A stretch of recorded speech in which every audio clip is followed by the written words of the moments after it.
मानसरा लारी अड्डा में कत्ल की अफसोसनाक वारदात। कत्ल होने वाला जियो हज़ारा कोच का ड्राइवर था। आज सुबह 7:45 पर नामालूम हमलावर ने आतिशी असले से फायरिंग शुरू कर दी थी। 4 गोलियां मारी। इस सामने आप कोच के ऊपर भी देख सकते हैं कि सामने नीचे जमीन पर खून भी पड़ा हुआ है और उसे शदीद जख्मी हालत में छोड़कर फरार हो गया। गरीब लोगों ने उस मजरूब शख्स को उठाया और अस्पताल पहुँचकर आप देख रहे हैं DMM आज तकरीबन 7:45 पे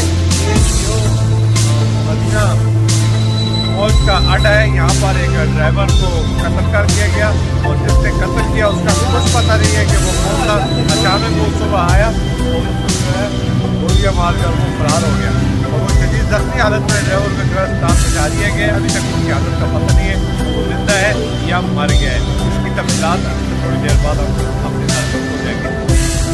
मरने वाले की शिनाख्त पुलिस राय से मोहम्मद अफजल के नाम से हुई है और कुकी से उसका ताल्लुक बताया जाता है। पुलिस राय का कहना है कि ये करीना अदावत थी, किसी दुश्मनी की बिना पर कत्ल किया गया है। ताहम मुकदमा दर्ज करके नामालूम मुलजिमों के खिलाफ तफ्तीश शुरू कर दी गई है।